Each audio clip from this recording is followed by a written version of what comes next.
You all rise for the Pledge of Allegiance.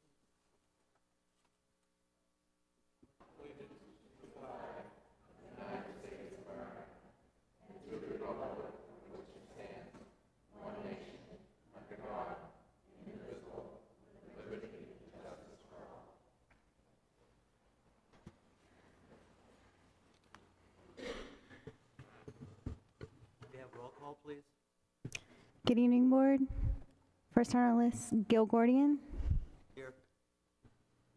Jim Clifton. Here. Rose Glaser. Here. Jack Lampiasi. Here. Andrea Ring. Here. Vicky Tunker. Here. To start, were there any agenda modifications?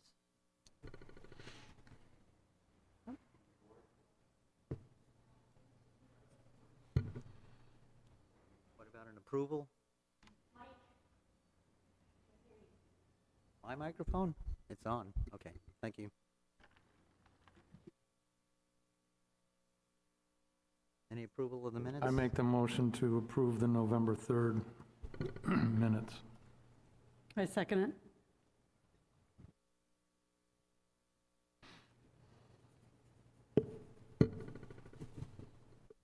Our next on the list is our unfinished business, the Champion Tree Program. Jim, do we have to mention anything about that today?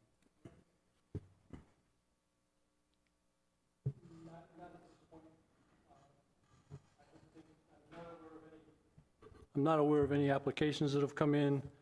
However, I could pass this out and take care of it at this point in time. I worked a little bit on doing a brochure for the program. When you look at this, you're going to say, oh my God, this guy doesn't know what he's doing. I haven't made any attempt to format anything yet. I'm just getting verbiage down. The last page, basically, there's input that I'd ultimately like to get to. We're going to have space available for references to other Natural Resource Board projects and things on the website, etc. We need to make decision on color, black and white. These are things that I'd like to take up, have included in next month's agenda. So that's where we're at. All right, thank you. Is there anything on this paperwork that you gave us that we can put online and on the website? All of this is currently on the website, basically. Okay. I've changed the wording a little bit to make it more concise, but it's all there. All right, thank you. Okay, next on our list is the clam bake review for our participants. I mean, we had it was a good afternoon and both days there. Very informative. The public was really interested in what the city was doing with the NRB board and our participation, and really got the word out, which was very nice. Does anyone else on the board have a comment? I'd just like to raise a question, and it could have been answered. I know I missed the meeting right before we were assigned to our times at the clam bake. I enjoyed going to the clam bake and being in the booth and talking with people. I don't have any problem with that at all.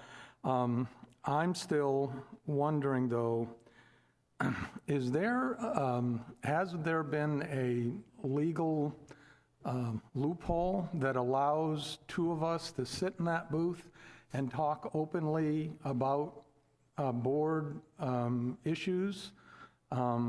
Or should we, in fact, only have one person at a time in the booth? Has that ever been addressed?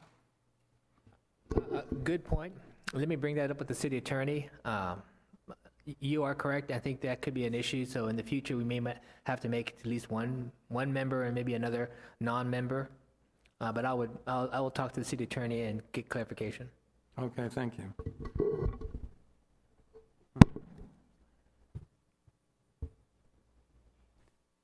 I'll talk to you about the Christmas parade. I guess Wait, the date is... wait. I have something about the clam bake. I'm sorry?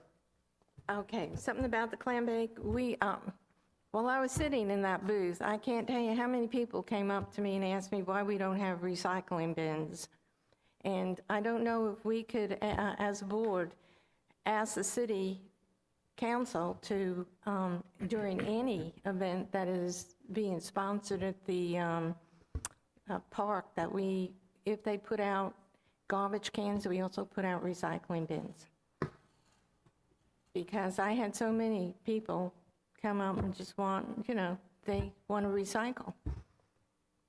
Can we somehow bring this up to the council, that, because they're the ones that have to approve it? Just to note that it is on your agenda later to discuss that item. I would Oh, it hold. is? I didn't yes. see it, I'm I sorry. would discuss at that time. Oh, I see, thank you. You're welcome. I didn't see it. That's okay. And next would be, I guess, anyone else have a comment on the clam bake and our participation in it? All right, next is actually the Christmas parade, and I'm not sure what George had in mind, our chair, as far as participation in the Christmas parade, which is going to be on December 6th, Saturday. I'm sorry, December, is that right? Okay, Oh, Thank well, you. that's this Saturday. my calendar here. I'm not sure what we had in mind here for the board, unless Frank can give us particulars on that.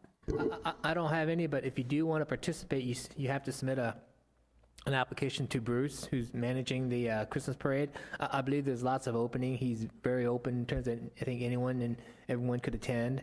But I believe George wanted this commission to have more presence. That's why I think the banner was created.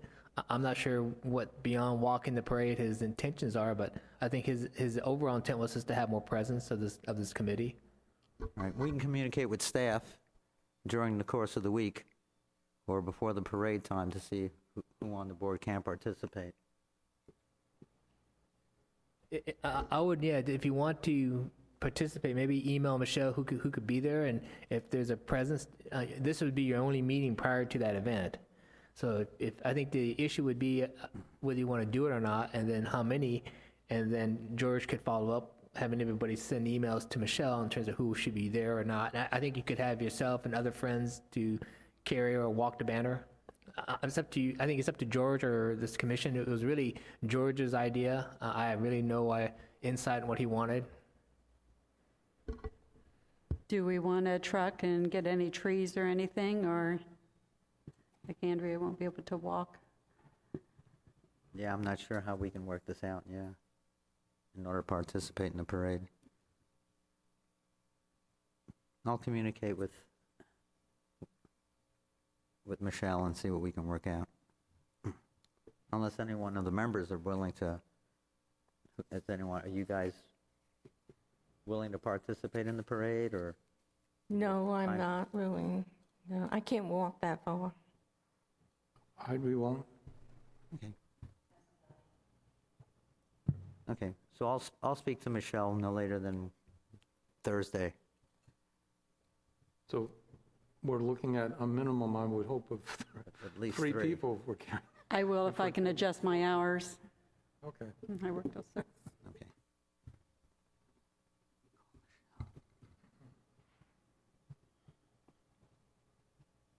The next on the agenda here, it's talking about island adoption and cleanup. And right now, I believe we're at a standstill with the Lagoon Preserve folks.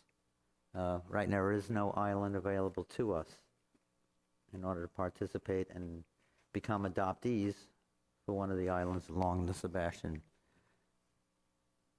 and then the coastal waterway. So that's right now that's a backlog issue. Any updates? Frank, any updates on the oyster mats and the permit? Yeah, we're going to item E now on the updates on the oyster mats. Just to educate everybody, we received an additional RAI, which is request for additional information from the Army Corps, and based on that RAI, they requested more detailed information and directing us more in terms of completing their comments in the REI. Since that time, we've also met with George and the Boy Scouts regarding what he can provide, and attached in your actual agenda packet was what he put together as his best guess in terms of the location, what's needed, what's required. And to summarize pretty much what he's done, he's looking at now a new location because the two current locations was not within city-owned property. That was one of the requirements. He's identified the area just slightly north of the yacht and canoe ramp. There's a little sand area about 40 feet wide. He's identified between 40 feet to about outwards out into the lagoon area, between other 20 to 40 feet. So that's kind of like the boxed-in area he's looking at. He's identified what's required for the bags itself. He's actually looked at the bags. He's determined the size of the bags and what the requirements are, and he's kind of laid it out on a little sketch on the attachment page, what's needed. And based on what we talked about and what he's provided, I think it could work still within the requirements. The one issue I do have is, again, going back to a checklist, and that's on the last page I went through. The last page actually is the critical one more than the Army Corps, is the St. John's permit. St. John's has now a general permit they have for oyster mat for what they call low, hang on, I have to read this. It's called a low-profile oyster habitat requirement for permitting. This is supposed to be their fast-track requirements for permitting, and I gave you kind of like a breakdown. It's a 3-page, and it was in your previous agenda pack that had all these all these permit requirements, but if you break it down, I broke it down to these 6 major components, and to help you guys out, I kind of like answered what I think would be on the response. And I think we can meet all the requirements, basically saying that it's less than the acreage, the quarter acre. It's not going to have any impacts to any mitigations, and it has no impacts to other areas. We have the expertise to do this all. And you can go down the list and try to answer as many as I can. However, the one thing that did trigger me on going through this list is there's one item that says you can't be more than 18 inches in depth. If you go down, that's what I'm saying, you got to look at these things in detail. Everybody says, okay, we found a spot, it's in the city's right away, let's do it. And he wants to do the double oyster mats, which are 12 inches thick, so he has two 12s of 24. The permit says anything over 18 inches, no go. So right off the bat, here we go again. Doesn't work. So that's what the current problem we have is, I hate to say it, you got to look at the requirements. The requirements are black and white. It's in these documents, and I know it's difficult, but and that's what we're spinning the wheels over and over again. And nothing against the Boy Scouts, but I can't move forward and submit something when I know for sure they're going to reject it back by saying it doesn't meet the requirements. So that's one of the things I just want to highlight to you is we need to modify this. Since we met with them, we haven't moved forward with the permits because this is really your permit. So I didn't feel comfortable by adjusting things as needed unless you guys give me direction. But I'm just, on that one note, it will trigger it to be rejected from the St. John's. And this, if you go down this, and I try to highlight real basic, it's, if you look at the previous general permit requirements, it's 3 pages thick. I broke it down to the real basics, so it's almost, layman's terms, you could try to understand it all. And there's several other ones we still have to do. One is within the 40-foot area, you have to have a 100-foot parameter. You need to check within 100 feet if there's any obstructions. My only concern is 100 feet, that one pier may be real close to it. That may trigger another default. So again, those are, if you go through that checklist, it's really clear. If you just follow the checklist, so I understand we want to jump on this, but there's another one right there. If you don't do the 100-foot search, which no one's done, and I had Michelle and we looked at it, and she went on an aerial map, but it looks pretty close. That one pier to our city pier, to the far south end, if you measure 100 feet, I think we're going to be touching it. So that becomes, it says, do you impact any, marine structures? That's a marine structure, So if you go down the list, I try to highlight all the issues in terms of the do's and don'ts. And it does clearly state, like on they call it the culch, but they're the oysters, the type of oysters, they have to be cleaned for 3 months. I think we still have that window. I think we have the window to have it ready by the period where we have, April. But if you've been out to our Public Works compound, those oysters are in weeds, and, what's happened is they're netted and they were clean. and they were sitting back there, but with the rain, the debris, you know, there's grass growing on it. It's buried deep in grass and debris, and it needs to be hosed off and cleaned and probably re-bleached and re-sanitized and put back out to the sun. I mean, I kept one when we first did the oysters in my office. The one I have in my office compared to the one I could dig out of the muck, it's night and day. And if the one out there that has all this muck on it, you know, I guarantee there's bacteria on it, you know, so there you go. That probably won't work too well if they say it has to be a clean, pretty much sanitized shell. We don't have clean, sanitized shell, even though we probably have over, you know, the required amount he needs. But those are items that we all need to address. And so, again, I'm just, as staff to you guys, there's a lot of open ends that I wasn't comfortable to submit a permit when I know it's going to be rejected. And the problem I have is this is not my permit, it's your permit working document. The permit I do for the city, once the city manager gives me the okay, I'll take care of it and get it submitted. And typically my permits are within 30 days, I'll have a permit. I don't have that flexibility here because this is really your project. I don't feel comfortable making decisions on your project. Can I ask, where did we get the shelves from in the first place? It was a place up in Melbourne that has, it's a restaurant, it's kind of like a packing restaurant place where they distribute out to various restaurants, and so they have all these shells. And so I forgot who gave us the information. I still have the person, and he said anytime we want, send us a truck and we'll load it full. And that's what we did. We sent up one of our trucks and just loaded it full.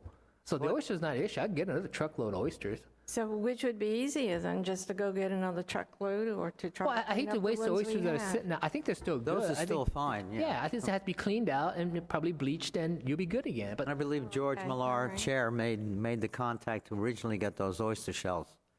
I believe there were like 1,500 pounds of shells, George. So, and the ones that are at the depot right now, they can be cleansed and power washed. no, and I be agree. I able mean, to like I said, use them. I have one when we first delivered them, and it's in great shape. I mean, after it was dried out, it's clean as you can get it. I mean, I have no problem myself going there and with a power washer, and I'm sure Craig at the depot will help me out a little bit. And I say we'll supply. We have hoses, and you know, we have the whatever you need. But you know, I can't direct our public works staff to be doing it. Really, it's more in terms of your function. We'll provide you all the required whatever you need: brushes, water. The one thing I did want to go back is to the sketch that you had done up on the location of the oyster bed. Now, this is the Main Street area?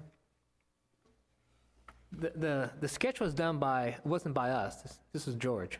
Oh, okay. This is the area just north of the kayak. If you know, we used to have that big logo that had the pelican on the Right, sidewalk. okay. We kind of brushed off. Right there. If you go just north of it, you'll see a little beached area, about 40 feet. If you go beyond, there's a little patch of mangroves. Right there is a little sandy beach area, and if you actually look in the waterways, there are some oysters out there right now. I mean, it looks like, you know, like, I'm not sure what ate it, but there's some dead oysters. So there was some kind of bed there at one time. And so our assumption, if there's oysters there right now, the oysters could probably rehabilitate again if we create a shoreline, you know, barrier, which is what these things are supposed to do. So I think it's the highest probability, since there are signs of oysters right now. Naturally, it'll come back if you create this shoreline barrier.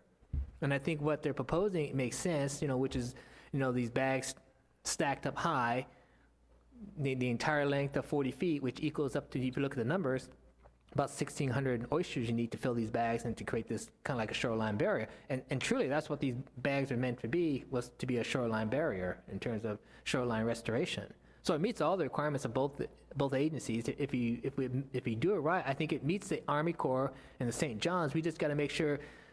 First question again: if it's 2 bags of 12 or 24 inches, can we shrink one down to, you know, not to make it under 18 or 18? So then we're touchdown. We're good again.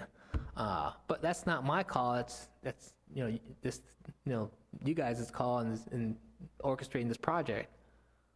And the other item would be to make sure that we're within that 100-foot the perimeter, that we don't have any obstructions. I believe that structure is 100 feet from the farthest tip, the southern tip of the barrier. You know, I don't know, because I didn't get detailed into it. I'll take a look. Yeah, I'll take a We just Can I looked on an ask a aerial map. Excursion over there to see how far the north side dock is. Yeah, and the issue is you're supposed to check within that 100 foot that the water bottom has no obstructions. My concern would be if you start sweeping that 100 foot, seagrass, you know, you got to stay away from seagrass. And seagrass is coming back in full bundles out there. You know, a year ago, 2 years ago, I'd say, now if you go out there on any of the location, you'll see big patches of seagrass is coming back, and it's cyclical, so it's growing back in. But if you do 100 foot out there, and if there's any patches of seagrass, I think we're in trouble again. Again, all that stuff comes because they'll go out there, Fish and Wildlife. The moment we send this out there, you know, and you know they'll go out there with their boats and do exactly what we should be doing in advance. Yeah, that's duly noted, yeah. Okey-doke. So we still have a little bit to do in order to resubmit the application.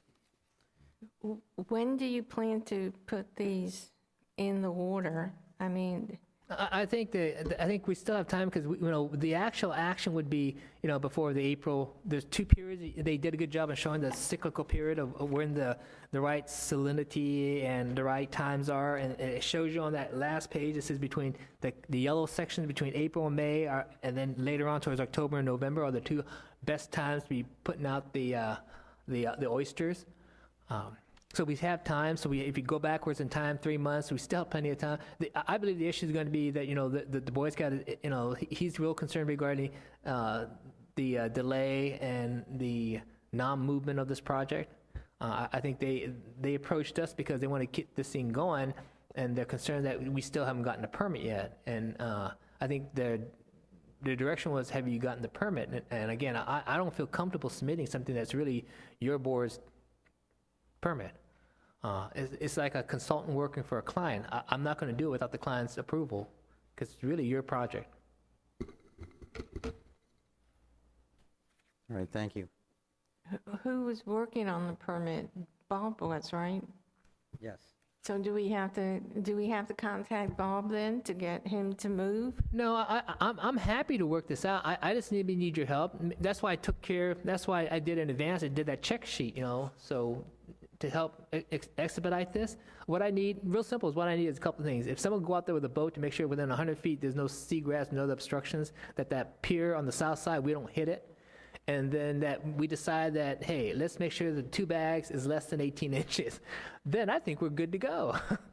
Then we'll create a map, we'll sketch it out, and I'll submit the permit applications to both the agencies, and I think we should be good. However, the current one that's been submitted to me shows me bags stacked up 12 inches equal 24 inches, and that no one's done yet that 100-foot perimeter search. Everything else I've checked out, and all the other stuff we'll take care of. The noticing, the sign, I'll take care of that, you guys. All that stuff we'll take care of. Okay. And what I'm trying to about make the it easy. cleaning of the shells?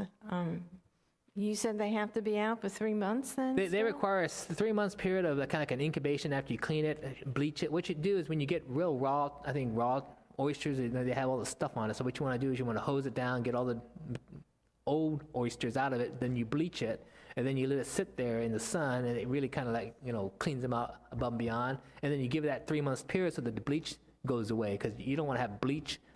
You're not going to have anything attaching to the shells if there's bleach on it. I figured 3 months, Okay. the bleach wears off, then you got a brand new clean oyster shells. We really had that when we brought them in. They were pretty clean. After we hosed them down, I mean, it was as clean as you get without the bleach. I think we got to go backwards in time, and like we just got them off a truck, hose them down, clean them down, bleach them, let them sit back out in the sun like we had it, and I think within a short time we're going to be back to good, great oysters. So we ready need to go. do it sometime this month, right? Then, right? I would think so. Yeah. They just Because basically you want it's it 3 just a months lot of- out in the sun, then. They're earthed. There's a lot of dirt on them right now, and some of the dead vegetation that's around and the weeds that are growing. So it's fairly easy to clean them up. Okay, It'd take about maybe 3 hours total time. thank you. And the other things for the site location, maybe Vicky, if she would like to do that one day, we can go out there and take a quick look, see what the substrate is all about, and we'll report back. My suggestion would be whoever takes on these assignments, email me directly. what your findings are, and then that way, and what I hope to get from you right now would be, Chair, if it's okay, give me direction once I receive the information, it meets the requirements under the general permit. If it does, under the 18 inches, under the 100 feet, everything looks good, I will submit the permit then. So by the time we meet in January, the application had been resubmitted to both the agencies. Okay, thank you. That's great. I guess we Thank should you. just- Any other comments on the oysters and the permitting? Just to make a formal item, make a motion to authorize Mr. Watanabe to proceed with a permit submittal once he has all the information he requires. All in favor? Aye. Ayes have it. Next, update on our Earth Day event. First is the vendor application, and Barbara has made us a new one that is a lot neater than what we were using. Ours was copied in a little bit too often. This one, they can actually fill out online. They don't have to print it off, scan it, and send it back. They can just do it online and email it right back. I have 13 vendors as of yesterday, and someone had just contacted the city, so I sent her the information, but haven't heard back today.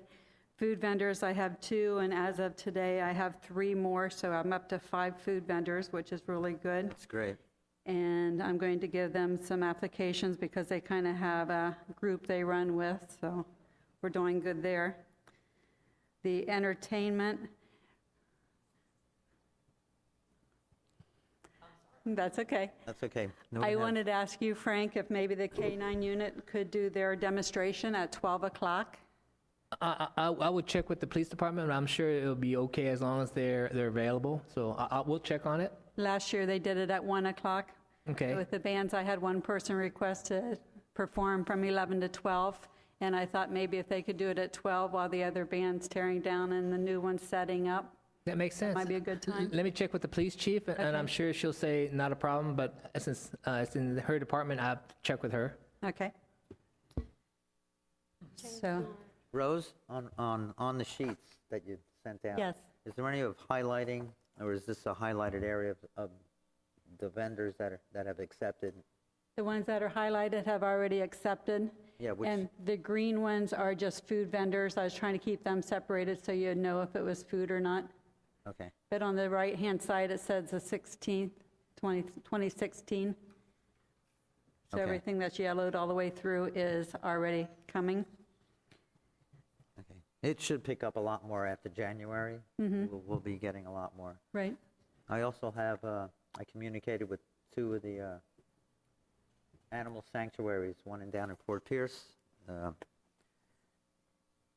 the Bush Wildlife Sanctuary, and they may be giving us a little call and see if they will participate in the event. And also the Treasure Coast Wild Bird Sanctuary, they may be able to come down and participate in the Earth Day event. Could you copy those emails to the Earth Day email so I have them? I can add to the list and keep it updated. So entertainment-wise, Thomas Bowman said he would perform again, and Hairpiece told me they would perform for us. So I have 2, and I have them set up from 11 to 12 and 12:30 to 1:30. So we still have room to have someone prior and someone afterwards, with closing the festival at 3.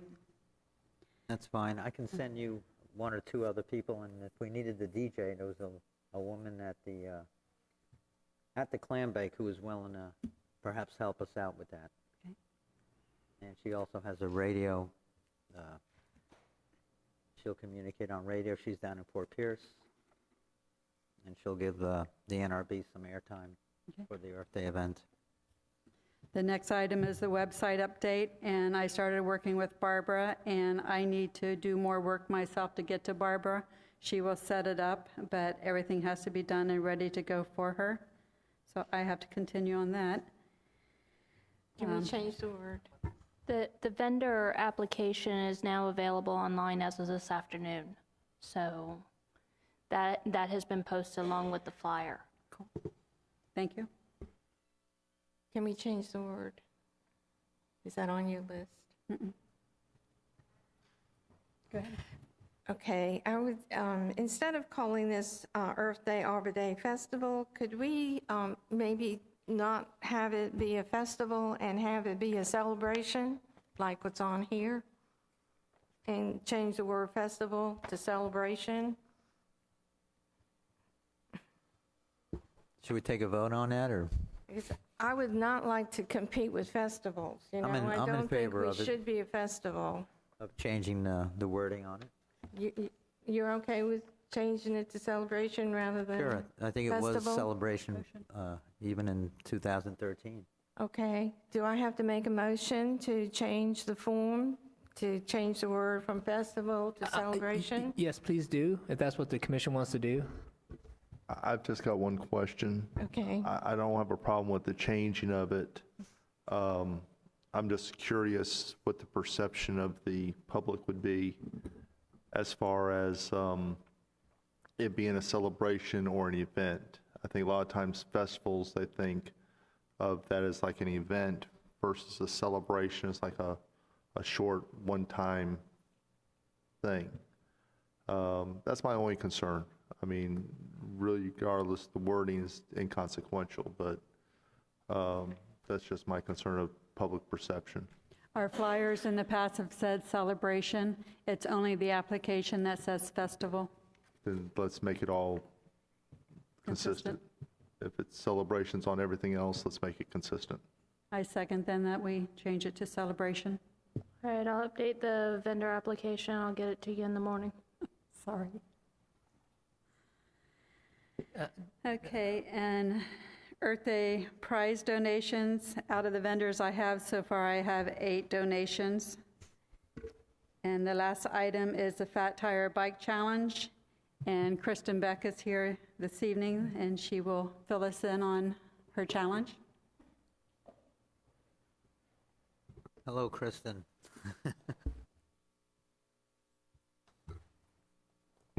Hi, good evening. I'm Kristen Beck. We have a Florida Outdoor Center. We're a nonprofit. We're committed to get more people outdoors and active. And we got a grant, I guess, 2 years ago, and have a fleet of 16 Fat Tire bicycles. And we set up a challenge course and put kids and adults, so children of all ages, through the challenge. And it's a series of different challenges that they have to ride with one hand, they have to ride on a tilted board, there's a slalom course, and we time it, so I don't know if we would have prizes. We did it last fall for the fall festival at one of the elementary schools, and we had 127 children go through the course. So we had a line all day long. It's something's fun, the kids like it, the bikes are fat, they're fun. We rode them in the parade, the Christmas parade and the 4th of July parade. 4th of July this year, Christmas parade last year. We'll probably be in the Christmas parade again this year with them. So it's just a fun thing. We would just need a section of the road to set the course up to make it safe for the kids to ride. So I think you were talking about Harris Street, and that would be, we would be able to set up a challenge as long as we have a good section of the road. So. Mr. Watanabe, is that feasible? Two things real quick. As I mentioned before, I think it's feasible. Again, I think as we get closer, we may update the city council, because usually it needs the council required for lane closures. We closed Harrison Street before for like the clam bake and other facilities, so I don't see it being an issue to close off the street and barricade it off, and you can use it for your own event. But my concern would be, now that I heard what the event and challenges are, we may want to have the city attorney review it to make sure, do we need to have some kind of a hold harmless? I'm just wondering the engineer and the attorney had again, nowadays anybody just beyond just walking could trip and fall, and I get it all the time on our public sidewalks and our streets. I get, it's like, hey, I fell and it's your sidewalk and it's your problem. We do have liability insurance, and the city is named already as additionally insured. Okay, that's great. Every year when we renew our insurance, we always have the city and the county. My only suggestion would be on the day of the event, whoever wants to do this, they're just informed that there's a hold harmless. We could actually have parents sign a Yeah. waiver. That's just, we just recently had the skydive event, and everybody had to sign a hold harmless, and we were on it to make sure it just covers them, covers us, covers everybody That's not a involved. problem. We could definitely do that. And And we I have- could come back and talk to the council, the city council as well. Well, the city council is more just to inform them of where we are with this event, and I think if the change would be to close off Harrison Street, I don't think it'd be an issue, because we could just close off a portion of it like we've done before, and we could barricade it off. Public Works, we could barricade it nice and secure, so it'd be safe, and then you could have whatever space you want. You just tell us how big of an area you want, we'll close off whatever sections you need. Okay, good. And we have flags too. We can flag it off with bannering flags. And on that kind of, if you are going to close off, I will then provide a staff person. If we are going to close that road off, I will provide a staff person, just to make sure it's manned. Because when we have road closures, I just have concerns. That more and more nowadays with safety events, when there's any type of lane closure, I'd like to have at least somebody there. More likely, Michelle will have officers there, but I'll have a public works person there. Okay. Do you have any questions? You'll all get on the fat tire bike and I go was through the thinking that challenge? all the board needs to get on and do the challenge. We'll have a special prize for you. All right, thank you very much. Thank you, Kristen. A couple things that are not listed on here.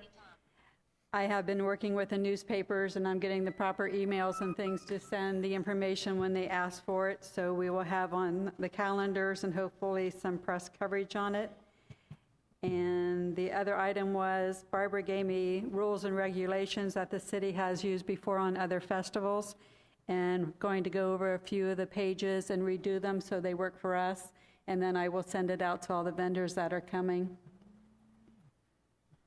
When you get that completed, could you also send it to me so I can attach it to the vendor application as well? Absolutely. Thank you for your help, Barbara. Okay, I have something that I want to add. Last board meeting, I asked you all if you thought we should invite the schools to have a booth and I thought I'd ask you to think about it, but I would like to send out an application to all the schools in the city of Richmond and ask them if they would like to,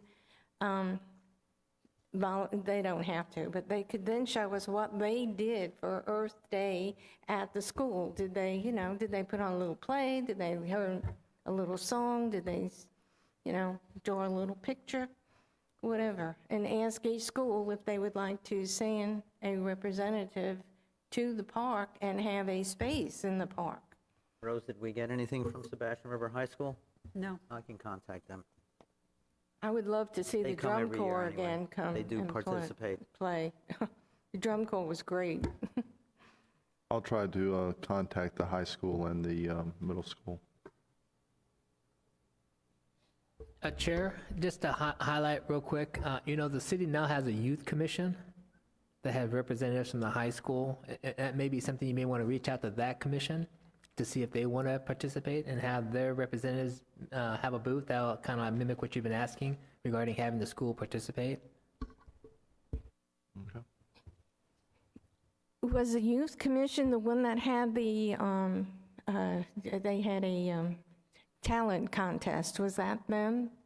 That youth commission? I think I think this youth commission is brand new. Oh, I think they meet quarterly, and they've been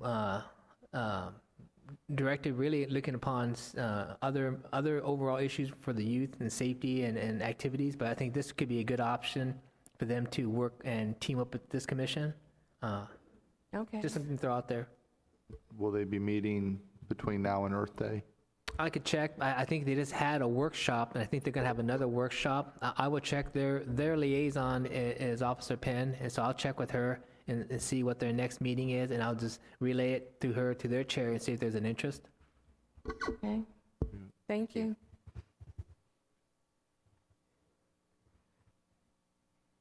I was just informed their next meeting is in January, so there could be an opportunity. So maybe the chair, if you want to maybe attend the next youth commission, to invite them after having dialogue here and maybe getting direction from this commission to maybe attend that meeting. And if not, I could be happy to present and ask their involvement at the Earth Day celebration. Yeah, I'll see what the date is and try to make my calendar open for that. Okay. And just a side note, just for logistics-wise, I'm sorry, but now that we have George Millar back attending, we have all 6 active members, so Vicky, you'd be an alternate, so you can't, as right now, you can't vote, so George, you could vote. Just got to make, policies and procedures here.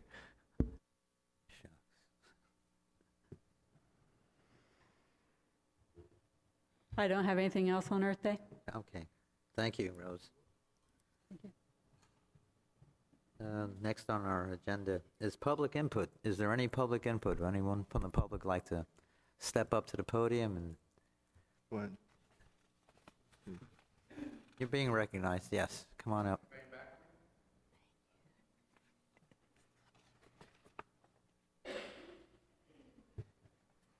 Evening, everyone. Thanks for hearing from me. My name is Bob Stephen. I'm a new resident of your fine town here. I've been here for 3 years, maybe 4.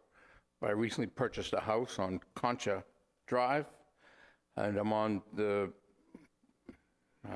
right where the 2 canals meet, actually called waterways. The Collier and the Ecom Waterway meet right in front of my house, so I have a bird's eye view of what was going on in those canals.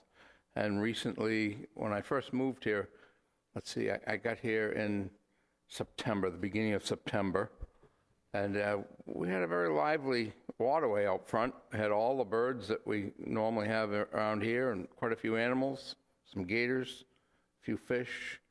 And 2 weeks into my stay there, a couple people came by from Applied Aquatics and started spraying poisons along the edges of the waterway to kill off the growth, the invasive species, I think they called them. I was assured by the applicators that it wouldn't hurt anything and everything was going to be fine. And but if we didn't want to spray as a homeowner, you could put a sign up and they wouldn't spray. So, but he said it was going to be fine, and I said, well, we'll try it this time and I'll see what happens. Well, being that I have coffee there every morning at daybreak and kind of getting to know all the animals that were out there, I was a little bit upset that within a few days, everything left and the sides of the waterway died. Within a week, they turned yellow. About 10 days, it turned black. The big birds would fly over, but they wouldn't stop. And the tree across the canal from me used to house wonderfully big birds. I don't know whether they were nesting, but we had the 2 of the water birds that would go under the water, and it was just a wonderful sight, and it was very disturbing to see it all go away. They assured me that it was going to come back. I researched it a little bit. I talked with some people, and they said, oh, it'll come back. It'll be all right. And it kind of did. It came back after about 6 weeks. And then the boys showed up with their airboats again. Again, we have a canal, a waterway that is devastated. It's yellow, it's black, the birds are gone, the animals are gone, even the alligator's gone. And it's killed everything on the shoreline.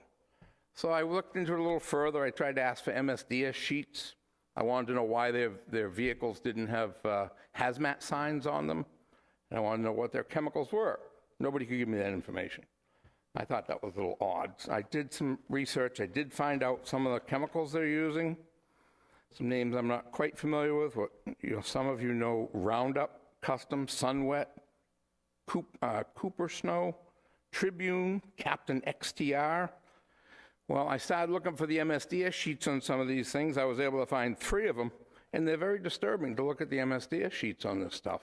It's very deadly stuff. And it works. It kills everything. I mean, literally kills everything. So my concern is that I think we should stop putting the chemicals in the canals.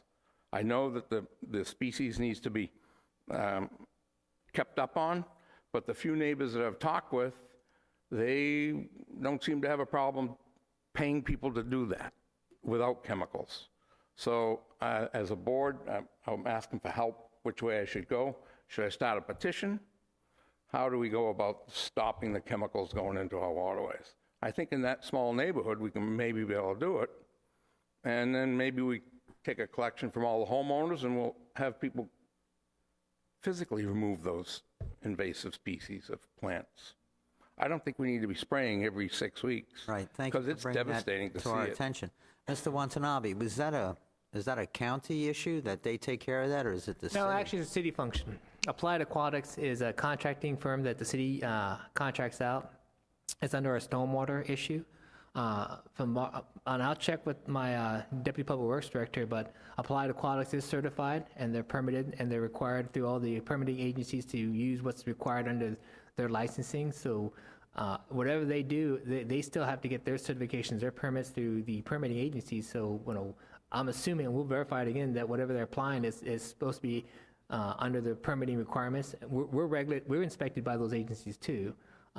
And so we'll verify to make sure everything is up to par. But the issue regarding the chemicals, the intent is to kill the invasive. The reason why is because I hate those waterways, and just like we're doing with the ditches, those are man-made facilities to convey water. I hate to say it's to convey water.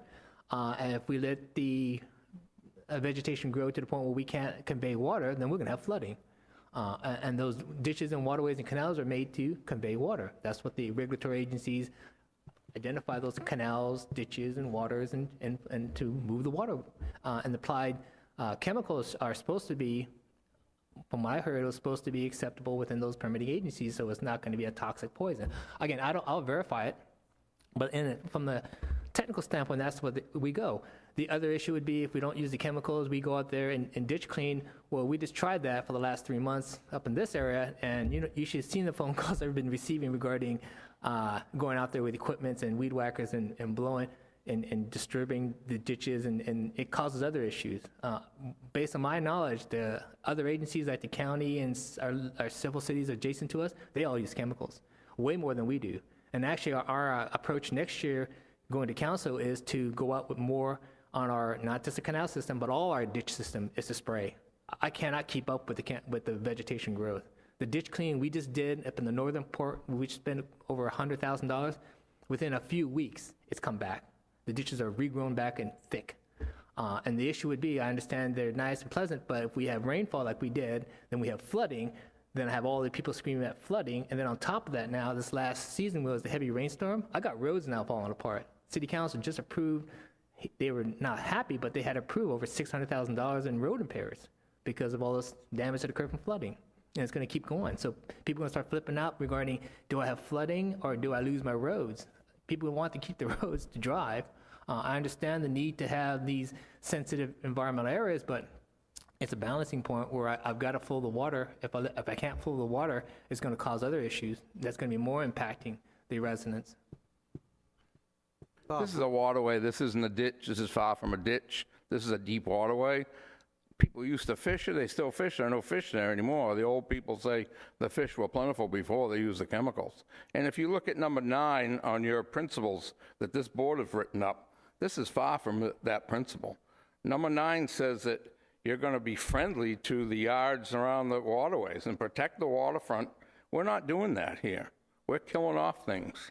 I think there's got to be some other ways. I know everybody wants the chemicals, and I don't know why, but I think there are ways of getting around that, and I'm willing to work on it if you guys can put it together. And you're all welcome to come to my house any day. Give me a call. You can have coffee out there, sit and watch what does or does not happen. And the best thing is to wait another 5 weeks, and maybe we'll get some life back, and then see what happens when they come and spray, because it's devastating. You know, I didn't buy that house to see things get killed. And I think all that stuff is eventually going to go into the lagoon. And I thought we're fighting a lagoon issue here. Maybe it's the year we stop using some chemicals and try other ways. This is not a ditch either. Thanks. Thank you, Bob, for bringing that to our attention. A correction. The Elkham Waterway and all those waterways are part of the stormwater waterway systems. They are conveying water. That's the intent of those canal systems, are to convey the water. They're not natural. They're all man-made. Just one brief question. I know he said they're coming through about once every 6 weeks. Is in that main waterway, because I think there's seawalls in that area and things of that nature, and I know that's been an issue with the city of Sebastian also, is the deterioration of the seawalls. Would it be possible, maybe instead of going once every 6 weeks, maybe twice a year, quarterly, something of that nature? Again, I'll check the on the spraying. frequency. I'll check on the spraying, but I think the issue of the spraying is to do exactly what he was mentioning. It's to knock down the evasive. Once evasives take off, it takes that much more chemicals, that much more time to, to destroy them. We're going to have the same result. We have areas. I'm saying, like I say, when we start doing additional sprayings, you'd be amazed how fast the evasives and the peppers and the weeds grow within a short time. This is Florida. We have the rainy seasons, and we have, we're close to the tropics right now. So when our growth is crazy. When the season comes back, I don't have enough guys and equipment to get out into the ditches and to keep it down. The chemicals do help on the main canal system because we can get boats out there, and that's what we use. Applied Aquatics. They use boats and airboats. They are authorized during that time to be out there on their boats, no different than Public Works. On most of our canal systems, you're not allowed to be out there with power boats. They are allowed because they're doing the maintenance, just like we'll be out there with our boats doing maintenance. Whether it's repairs on the shorelines or if it's repairs or tree trimming, those canal systems are man-made canal waterways to move the water. That was the intent of those systems. And to give you a heads up, everything in the city of Sebastian south of 512 goes clockwise. So where he sits, Concha Elcom, it all goes towards Stonecrop, which is due east. It goes into the river system, which works its way up to the Sebastian River, up to the Boy Scouts, and then it works its way back into the lagoon. So it does go into the lagoon, but it all flows at a pattern. Mother Nature made this all. The reason why, because water cannot cross the railroad tracks, if you think about it. So everything south of it has to go the opposite direction and goes all the way around. So it goes through like where he's talking about the canal off of Concha. It goes west. It goes west flows west, and west. then eventually goes into where the Sebastian River starts. Yep. Flows through the Sebastian River, and then out into the lagoon. Correct. At the end of Concha and Laconia is where it goes into the St. Sebastian River, because I have put a canoe in that area and taken it all the way out to the park. Mm-hmm. And I lived on Concha for 15 years, and the spray doesn't touch the peppers that are on that canal. It does not make a difference to them unless you eradicate them and get them out of there. It was a constant fight. Yeah, the peppers, the peppers are peppers. You just got to go in there and chop them out. The sad thing about Brazilian pepper is if you go in there and try to, we have the kind of like a mulcher that goes out there and chops them up. Then you got 1,000 little peppers growing. You got to, berries or seeds, and they just multiply. You got to tear them out. If you try to chop them out, you just have 1,000 little peppers. We've already tried that, and next thing you know, we have a forest of peppers. Need to do it when they're not blooming, when they don't have the berries on it. Yeah, and again, they're very evasive and they're very durable and they're stronger and they survive. And we have a challenge right now. Everywhere we go, those peppers are everywhere. But I agree, the bird life on that canal is just beautiful. I would spend as much time as I could back there. They don't like the poison. If you feed the MSDS sheets on that poison, you'd be sick yourself. There's got to be different ways to go about this. Any comments from the board? I thought we were trying to keep toxicity out of the river. They're not allowing fertilizing in certain areas, but we're going in and using something really toxic. I don't know what the motivation is. All right. We Any other, What to do, and I'll head up a committee to work on it and get the local to help with it. Mr. Chair, I'll get with staff and we'll discuss it a little bit further and come back with something next meeting. any other? Okay. At some point in time, this program was started. I was wondering if there must have been a proposal, whatever data was put together to precipitate the development of this program. I was just wondering if that information would be available somewhere so we could get a little better idea of the history. I'll be happy to, again, to provide some information maybe at the next meeting. And again, to educate you, we're going to be looking at doing a lot more spraying. And from my knowledge is, it is supposed to be, I'm not sure what the terms are, biodegradable, it's what every other agency is using, permitting agencies have all authorized it. It dilutes probably in the long, it's not one of those where, like my younger days, where, it stays in the waterway system. It dilutes, and it's not supposed to impact the lagoon or the waterway systems. And again, it's all the permitting agencies allow it. And so we're just using something that other agencies do. It's a contracted firm that we applied and we use.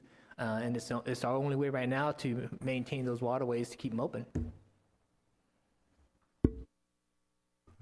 Need to move on. Could we Anything just else? review it? You're going to bring it back next board meeting, Yeah, right? well, I'll get with staff and we'll review Because, and I mean, bring it back now next would be a meeting. great time to look for alternatives.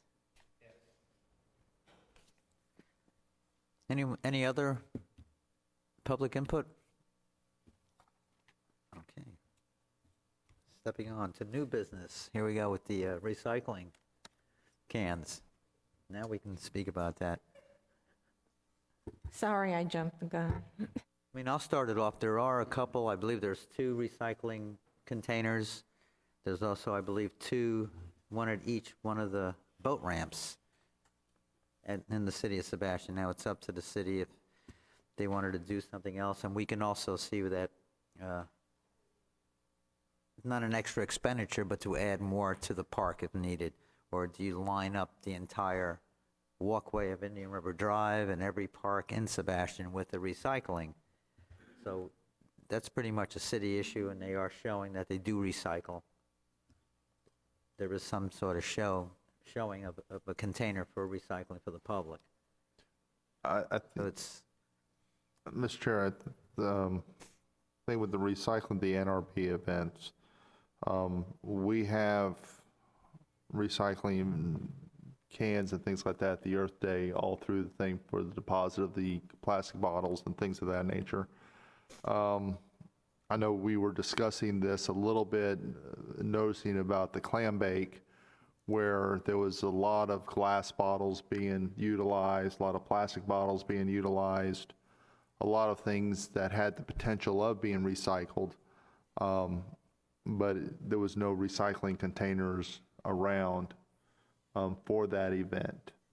I did speak with one of the council members, Ms. Coy, that was there, and she says it was a very large hardship or a problem in the past as far as keeping those containers emptied, and it was almost creating more of a mess than what it was intended to dissolve.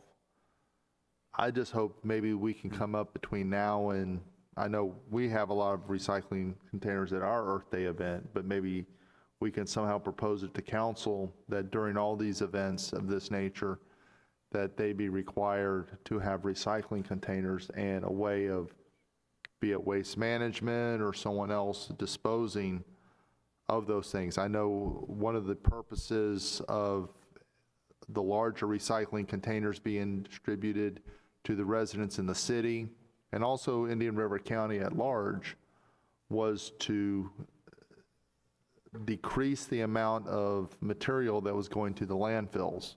I think we're under a state mandate to do that. And I think just the additional recycling containers would be a good way of enhancing that and following that mandate at our public events. However, there is an issue of working on to getting those items removed.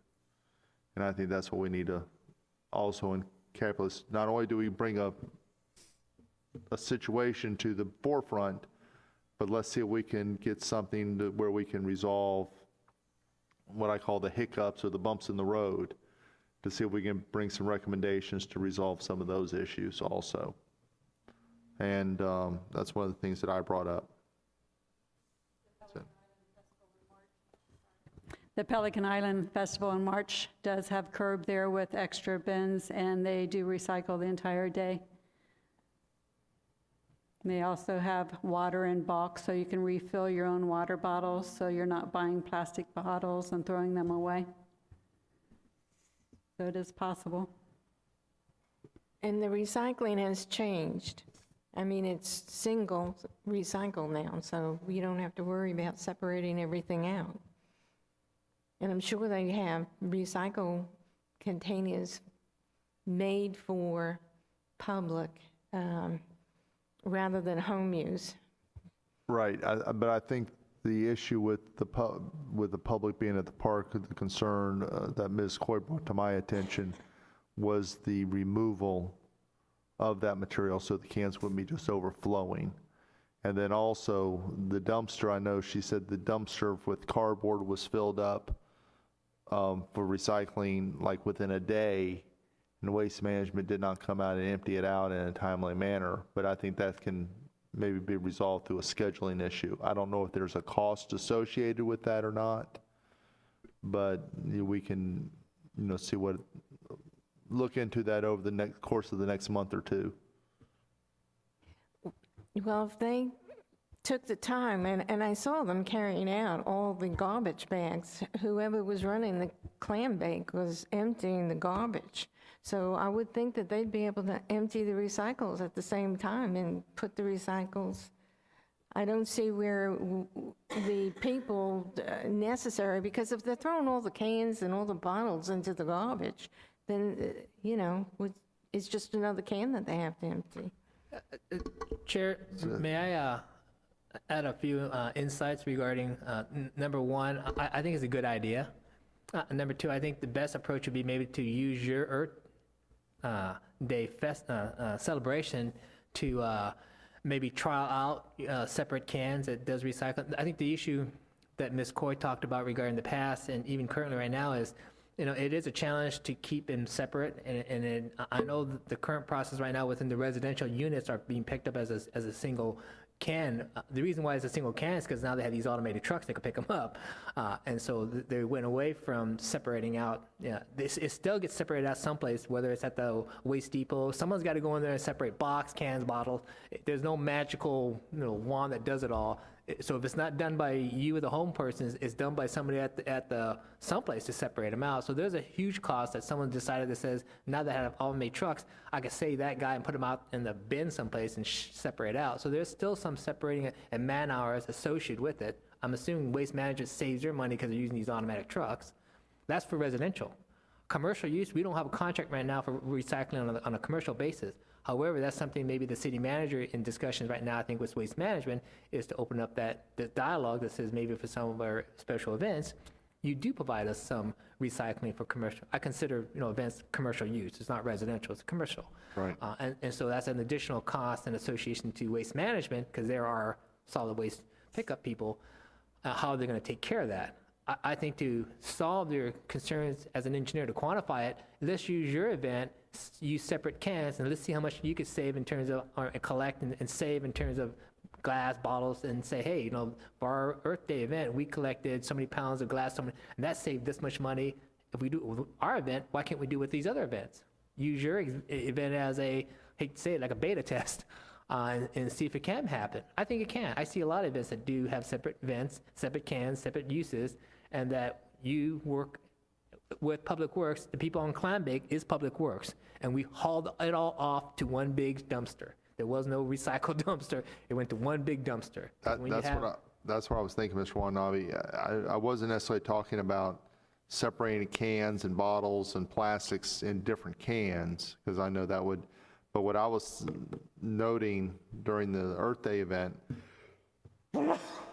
excuse me, was that those things that are easily recyclable, like the bottles, the glass, and the plastics, were just being thrown in the regular garbage with like the leftover French fries and things of that nature. I know the food containers would definitely be disposed of, but the other containers, I think we could have even put those into like another type of plastic bag, and that's all I'm looking at doing. I think I call it your clean recycles, your bottles and cans, any small material that doesn't have food byproducts in it, yes, can be collected separately. And I think it'd just be easier if you could just somehow, and we'll help out too, if you have a regular garbage can and then a recycle can.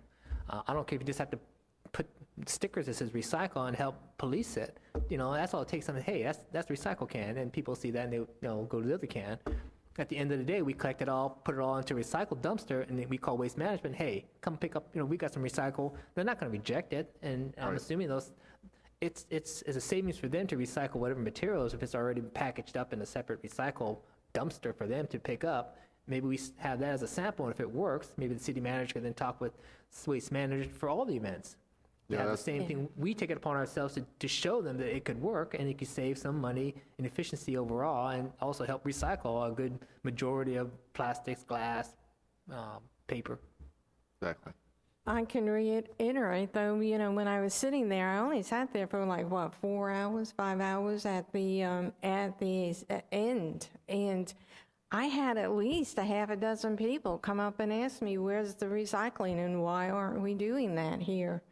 They came up only because I was sitting at the board's, table. But so I know the citizens are interested in doing it. So if the chair and the board is interested in doing that, I'll be happy to make sure on your event to have 2 separate cans. There'll be a regular disposal can, and then we'll have one just for recycle. And recycle could be all. Absolutely. But we need your help to make sure they're, just, a lot of times it's just policing, just to say, hey, that's a recycle can. So when you see people throw something in there, hey, that's a recycle can. And that's all. And when people are made aware of it, they tend to see, oh, okay, sorry about that, and they go to the regular can. But I'll be happy to place for every disposal can a separate recycling can. We'll get a sticker mark that says recycle only. And that could be our test case. That's up to you guys. That'd be great. That'd be great. I We know they could have ask those. Curb to bring their trash cans, and all they are is that little flex thing where the bag hangs over, and then there's the plastic on top that says recycle, and it has the holes in it for bottles, cans, Yeah, that's etc. what I was thinking about getting. She had them made out of yellow, yeah. The bags were yellow, yeah. Whatever. Next. Any staff matters? None tonight? Carrying on. Member matters? Could we talk about the parade now that we could. Again, I would like to bring something up. I apologize for being late to this meeting. Unfortunately, I've been under the weather for the past few days, and I was at the doctor's office, and I didn't get out till very late, so I got here as quickly as I could. So I apologize for being late and not being here on time. But yeah, I was wanted to bring those items up about the parade and things of that nature. One thing I was wondering who was going to be available for because I believe the parade is Saturday morning, December 5th. That's correct. Who is going to be available and be in town to be there? Isn't it It's 6 not in the o'clock morning, I or don't 5 think. o'clock in the evening? Let me verify, but I think you're right. It is in the evening. The parade is in the evening. I think it's Friday evening. Oh, Friday, December 4th? No, it's Saturday. It's Saturday. It's the 5th. I know it's the 5th. But it could be, I think it's in the evening. I copied information off the internet the other day that said it was Friday at 5 o'clock, and I thought, okay, cool, I'm off work. And then I got corrected by my friends, and when I went back to the website, it now says Saturday at 5 o'clock. Yeah, I know it's the 5th, and I think it is in the evening, because I know it's dark. So that I know. Barbara's going to help me out right now. She's so helpful. 5 o'clock Saturday. Is it 6 o'clock? Oh, it's a Saturday at 6 o'clock. 6 o'clock. Right. So in other words, everybody has to be forming somewhere between 4:30 and 5 for the parade to begin at 6. Who all is going to be here on that day or in town or available during that time? If I can get off work on time. So 1, 2, 3. So we got 1, 2, 3, possibly 4, 3 for sure. I'm still at a question mark myself because of what's going on with me right now. But if we can count, we would love to have like the banner displayed as part of the parade. If y'all would be able to carry that banner, I'll see if I can get a dowel, about an 8-foot dowel to attach the banner to. Chair, if there's only going to be a few of you guys, why don't you just wrap it around a car or a pickup and ride in that? Okay, I mean, does anybody have that available? I mean, Jim, what kind of vehicle do you have? You have a I car? wouldn't have one available. Okay, What if we had a pickup truck where we put some trees on it and a few of us walked it? that's fine. We You had the ride in the banner back we of the wanna pickup walk. truck. I said, if I'm available, I'll see what I can, well, I don't have a new pickup truck, but mine's kind of old. But if we does anybody have a pickup truck that, okay, would you be willing to share with us your? Yeah, but I'm just trying to figure out where we would be putting it on the vehicle where it could be seen on both sides of the street, because people line both sides, right? Without pinning it on the hood, yeah. It's dark outside. It's kind of silly if you give it. It is dark. It's dark, so if you lay it across the hood. Yeah, you're not going to see it, yeah. You're The not going to street's see it. lit, though. You've got to, The street's lit. As you march, or we won't actually be marching. As we walk down the street, whether we have it on a pole or it's hung in front of a truck, people will see it. I don't think that's the problem. The problem is, what do we want to do? Where in front of the truck is it going to hang? Yeah, we can walk It's a it. small truck. Ray, how long is the parade? From where to where? 3 miles. Main Street to. Captain Butcher's to the park, So 3 that's miles. about a mile and a third. give or take. That's about a mile and a third. I mean, if y'all are willing to walk a mile and a third, I mean, it's not that Not a far problem. walk, I don't know. Easy walk. Easy walk, walk. okay. So I think maybe All we just put a downhill. dowel and just walk it. I would recommend if you have the City of Sebastian shirt to wear that also. Like I said, I'm not sure exactly where exactly I'm gonna, if I'm gonna be able to make that myself, but I would love to, if I'm up to it. I'm gonna have a little problem getting around right now. But yeah, that would be great, so we can do that. I'll pick up a dowel from Home Depot or something. Should My recommendation is you need to contact Bruce, the organizer for the event, to get your name on the parade. I That's believe, Bruce. I believe, what his last name, but Is it Sigmund? yeah, that's Yeah, it. Sigmund. And I think he is. It's plenty of room. He says, and he comes. But you need to call him and get your name or organization, and they'll put you where, you know what I'm saying, so they know where to put you. Okay, does Michelle have a phone number for him, or somebody have a phone number for him? Michelle will get it. It's on the website, on the city calendar. Okay, Thank you.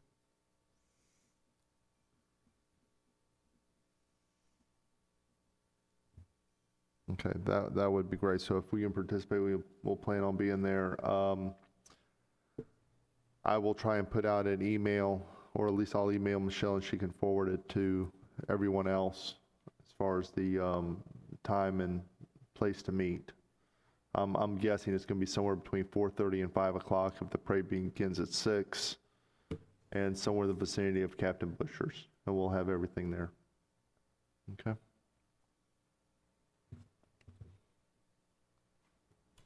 Any other member matters? Okay.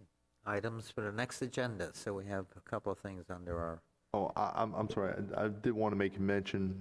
I see a lot of people have left already, but I really appreciate when I came in tonight, seeing the vast number of people that were here at tonight's meeting from the public, whether they came here from the exposure we had at the Clam Bake Festival, or if there were just other issues that came about that brought them here. But I was very pleased to see the public response here, and thank you, Bob, for being here also, and your comments also. Appreciate that. no more items for the next agenda? Frank, you are going to check on that legality of being, talking with members Yes. in the tent. That slipped my mind. I'll talk to the city attorney and see where we sit and for the future. Yes. All right, having said that, I think we can adjourn our meeting. Thank you. Meeting is adjourned.